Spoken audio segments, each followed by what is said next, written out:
कहने को तो स्मिता की 3 बहुएं थी, लेकिन आदर, सत्कार, प्यार और सम्मान सिर्फ सबसे छोटी को ही मिला। एक दिन बड़ी बहू कहती है, देखो सास का सारा पैसा और गहना तो हम दोनों ने बांट लिया है, लेकिन अब इस बुढ़िया का क्या करे? इस बंटवारे के बाद इसे कौन रखेगा?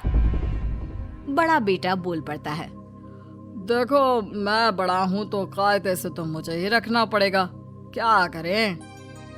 हाँ भाई, मेरा तो वैसे भी नहीं बनता। 3 बच्चे, ऊपर से पति की नौकरी भी एवरेज ही है। खुद ही खा कमा ली, इतना ही बहुत है। अरे नहीं, मैं माँ का बोझ नहीं ले पाऊंगा। अरे फिर क्या करे? छोटे को तो ना हमने पैसा दिया ना गहना, बस ये कमरा है उसके पास, वो भी खाली करवाना मुश्किल है। तभी वहाँ छोटी बहू आ जाती है। भाभी, माँ जी कहाँ है? दिखाई नहीं दे रही। उनकी दवाई और खाने का वक्त हो गया है ना। अरे देखो, हमें मतलब नहीं है कि कहाँ है और किस चीज का वक्त हो गया है। हम लोगों के लिए तो उनका होना ना होना एक बराबर का ही है। छोटी बहू को बात बहुत बुरी लगती है। वो भाभी को जवाब देने ही वाली होती है कि सामने से सास आ जाती है। अरे छोटी, कोई बोल रहा था, तू ढूंढ रही थी मुझे? हाँ माँ जी, कहाँ चली गई थी बताया भी नहीं, चिंता हो रही थी। चिंता करके कोई फायदा नहीं है। अब कुछ ना बचा इनके पास, न गहना, न पैसा, न प्रॉपर्टी। माँ चलिए ना यहाँ से, वो दवाई और खाने का वक्त हो गया है ना। दोनों सास बहू वहाँ से चली जाती है। क्यों करती है तू छोटी मेरे लिए इतना? ना पति की कमाई, ना ही रहने के लिए घर, ऊपर से मेरी भी जिम्मेदारी। अरे कैसे करती है तू इतना? छोड़िए ना, चलिए माँ जी मंदिर चलते हैं, यहाँ मन भी नहीं लग रहा। दोनों मंदिर जाती हैं, जहाँ पुजारी दोनों को प्रसाद देते हैं और छोटी से पूछते हैं, बहू ये ले तेरे 200 रुपए, कल तूने जो अगरबत्ती बनाई थी ना उसकी पेमेंट, बहुत अच्छी महक थी उसकी। एक काम कर, कल और बना कर ले आना। बहू खुशी खुशी पैसे ले लेती है और सास की तरफ देखकर कहती है, देखा सासू माँ, आपके आशीर्वाद से सब ठीक चल रहा है। बस मैं थोड़ा थोड़ा काम करके इनका हाथ बटा दूं घर खर्च में, और कुछ नहीं चाहिए। सास को छोटी बहू की सोच और व्यवहार दोनों ही काफी प्रभावित करता था, लेकिन कहते हैं ना, सब दिन एक जैसे नहीं होते। एक रोज सास की तबीयत काफी खराब हो जाती है। सुनिए तो, देखिए माँ जी की तबीयत खराब हो रही है, जाइए ना डॉक्टर के पास। अरे नहीं, डॉक्टर को मत बुलाओ बहू, मेरा अंतिम समय आ गया है। ऐसा मत कहो माँ, मैं अभी भैया और उनके परिवार को बुला लेता हूँ। नहीं बेटा, उन लोगों को मेरे होने ना होने से कोई फर्क नहीं पड़ेगा। मुझे माफ कर दो, मैंने तुम दोनों के लिए कुछ नहीं रखा जो मरते वक्त तुम लोगों को दे दूं। लेकिन मैंने जीवन में किसी का बुरा नहीं किया, सबके साथ भला व्यवहार और पुण्य कमाया है। वो अपनी सारी अच्छाइयाँ आशीर्वाद के रूप में तुम लोगों को दे रही हूँ। तभी छोटी बहू के रोने की आवाज सुनकर बाकी बहुएं भी वहां आ जाती है। बड़ी दबी जबान से मछली को बोलती है, क्या दे गई इस फक्कड़ को? आशीर्वाद।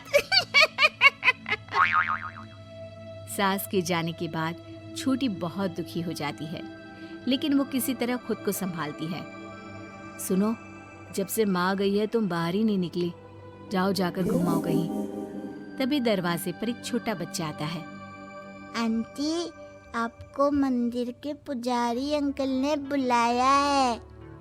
अब चलो मैं भी चलता हूँ, दोनों मंदिर में भगवान की पूजा भी कराएंगे। दोनों जाते हैं, भगवान की पूजा करते हैं और पुजारी से मिलते हैं। क्या बात है बिटिया, काफी दिनों से तुम आई नहीं। तुम्हारी अगरबत्ती एक व्यापारी को पसंद आई है, उसने ये 5,000 रुपए एडवांस दिए हैं। वो तुमसे अगरबत्ती बनवाना चाहते हैं। दोनों पति पत्नी खुश हो जाते हैं। ये पैसे मेरी सास का आशीर्वाद है पंडित जी, उन्हीं की वजह से मेरा काम चला है। अब क्या था, बहू दिन भर लगकर अगरबत्ती बनाती और उसे व्यापारी को देती। धीरे धीरे वो कुछ औरतों को अगरबत्ती बनाने के काम में जोड़ लेती है। फिर एक दिन, सुनिए, ये कमरा काफी छोटा पड़ रहा है, पैसे भी ठीक आ रहे हैं और काम भी तो है, तो क्या पास कोई बड़ा घर ले ले? पति को भी बीवी का आइडिया अच्छा लगता है। वो घर से शिफ्ट हो रहा होता है कि दोनों भाभियां आ जाती हैं। क्या बात है, माँ ने तो तुम लोगों को कुछ दिया ही नहीं, फिर भी दोनों के पास पैसे की बारिश हो रही है, क्या कारण है? ये माँ का आशीर्वाद है, उन्हीं की वजह से हम लोगों को अच्छी कमाई हो रही है। हाँ हाँ, इतना उनके आशीर्वाद में पावर था तो खुद क्यों नहीं कमा लिया? अरे खुद क्यों फक्कड़ की तरह रहती थी? दोनों हंसने लगती है। देखिए, माँ के आशीर्वाद में इतनी ताकत थी कि आप लोग आज भी कहाँ उसी मकान में रह रहे हैं, जबकि मैं कहाँ से कहाँ पहुँच गई। मैं जिस भी काम में हाथ डालूं वो मुझे सोने का भाव देगी। अच्छा जी, तो एक काम कर ले, ये 1 पेटी संतरे हैं, इसे नागपुर जाकर डबल रेट में बेच कर आ तो मान जाऊंगी। अरे कैसी बात कर रही हैं भाभी? नागपुर में कोई कानपुर के संतरे क्यों लेगा, और वो भी 2 गुने रेट पर? अरे नहीं नहीं, हम भी तो देखे ना माँ का आशीर्वाद, कौन सी ऐसी बड़ी प्रॉपर्टी दे गया जो हमें ना मिली। हाँ। छोटी पेटी उठा लेती है और नागपुर की बस में बैठ जाती है। वो जैसे ही बस से नीचे उतरती है, उसे एक औरत मिल जाती है जो काफी परेशान सी दिखती है। क्या बात है, आप इतनी परेशान क्यों दिख रही हैं? अरे कहीं 11 या 12 साल का लड़का देखा क्या? वो मेरा बेटा है, कहीं मिल नहीं रहा। मैं इस शहर की बहुत बड़ी फल विक्रेता हूँ। तुम ये जो 1 संतरे की पेटी ले जा रही हो ना, अगर मेरे बेटे को ढूंढ दिया तो 100 पेटियां तुम्हारे घर पहुँचा दूंगी। नहीं नहीं, मैं ये लेकर नहीं बल्कि कानपुर से बेचने आई हूँ। ये बोलकर छोटी सारी बात फल व्यापारी को बता देती है। तुम्हारी माँ का आशीर्वाद है तो जरूर तुम्हारी ये संतरे की पेटी यहाँ 2 गुने दाम में बिकेगी। छोटी बहू जैसे ही उस औरत से विदा होकर वहां से आगे बढ़ती है, उसे सामने से एक डरा सा लड़का दिखता है। वो बिल्कुल वैसा ही होता है जैसा वो औरत बता रही थी। बस फिर क्या था, छोटी बहू उस औरत के पास उस लड़के को ले जाती है। ये लीजिए आपका बेटा। अरे शुक्रिया शुक्रिया, तुम मुझे बस अपना पता बता दो, मैं तुम्हारे घर संतरे की 100 पेटियां भेज दूंगी। नहीं नहीं, मुझे सिर्फ इस पेटी के डबल रेट चाहिए, वो भी सिर्फ ये बताने के लिए कि मेरे साथ मेरी माँ का आशीर्वाद है। वो औरत उस पेटी का 2 गुना दाम देती है। लेकिन जैसे ही छोटी बहू अपने शहर वापस आकर बड़ी भाभी से मिलने जाती है, सच में छोटी, मान गए कि माँ का आशीर्वाद ही है। ये देख 100 संतरे की पेटी, मैंने पेटी के 2 गुने दाम ही बोले थे, अरे तू तो 100 गुने ले आई।